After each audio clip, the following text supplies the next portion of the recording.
Hello Barda fans! Mami Eden or Mami ni Mr. David Licauco pinag-shopping si Miss Barbie Forteza. Ang lahat ng yan. But before that, if you haven't subscribed yet to my YouTube channel, please don't forget to like, share, and subscribe at hit mo na rin ang notification bell for more showbiz updates.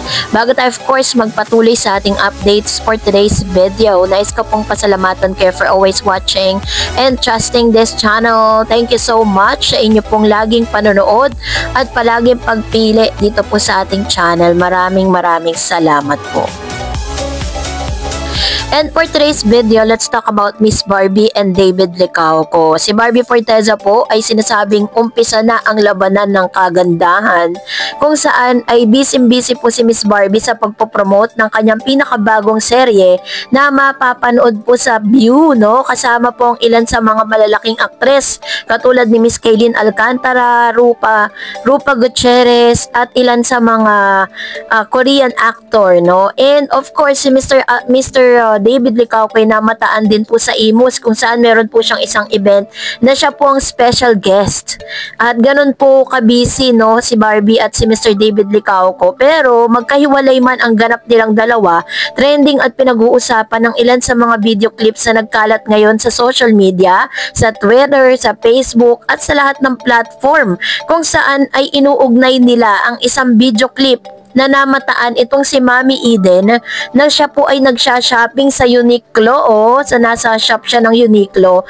And then dito po sa kanyang video na ito, makikita natin na meron po siyang binili na katulad ng sando na isinuot ni Miss Barbie Forteza. Marami pong mga comments or marami po ang nag-react dito po sa video clip na ito. Sinasabi nila na nagkataon lang daw yan, coincidence.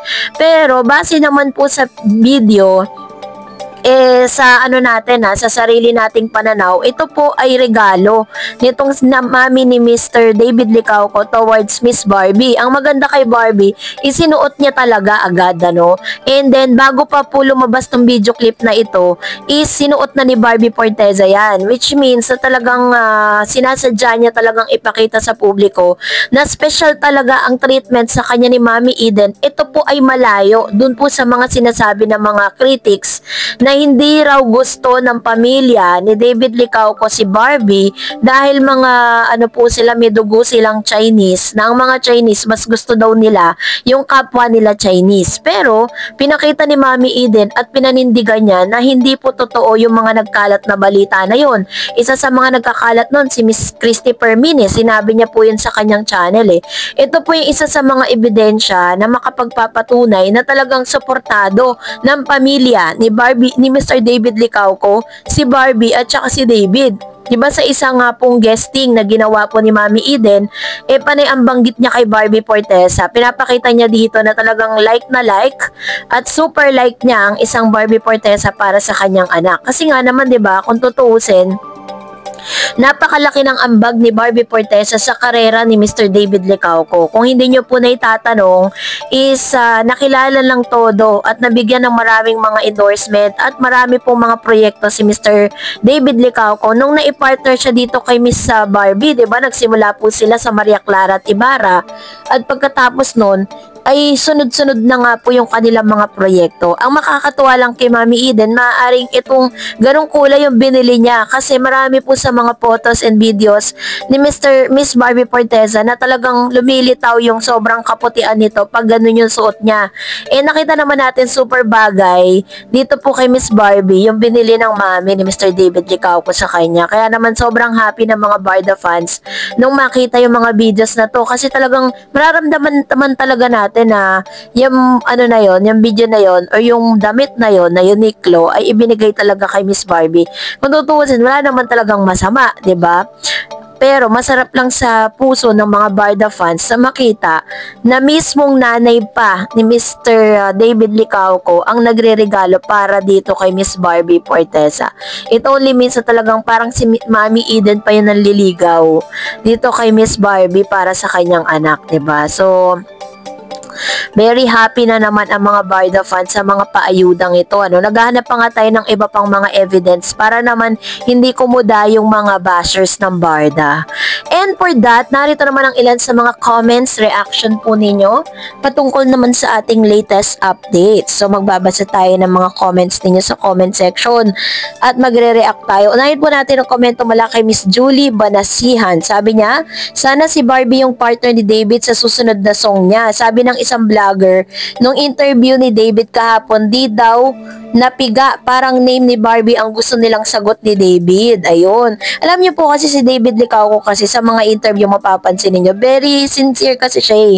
Napaka-honest po niya. At kapag kailangan naman talagang isagot si Miss Barbie Forteza, sinasabi niya kasi sa mga ganun kasi ayaw niya na parang isipin ng ibang mga tao na ginagamit niya si Barbie Forteza para lang mapag-usapan yung interview, 'di ba? Yun po yung aking point of view ah. Sabi ni Miss Sally Diangco, sana ay patunayan na nila na sila kasi marami na namang nagbubutas na kasama si Kisen. Ano ba yan? Wala nang Kisen sa buhay ni David Licauco. Lagi na lang siyang pinag-uusapan. Sumisikat na yung Kisen na yan ha. Ako personally hindi ko kilala yan eh. At si Mr. David Licauco na rin talaga yung nagpatunay na talagang he's not into relationship. Ano po siya ngayon? Single era siya ngayon, 'di ba? Kaya nga nakita nyo naman yung kung paano sila magdikit ni Miss Barbie. Sabi ni Miss Beth Santos, hayaan mo na yung bashers na yan, wala magawa sa buhay. Bakit palagi si Barbie ang sinisisi nyo? Matino bang Jack? Walang ginawa kundi magmotor lang.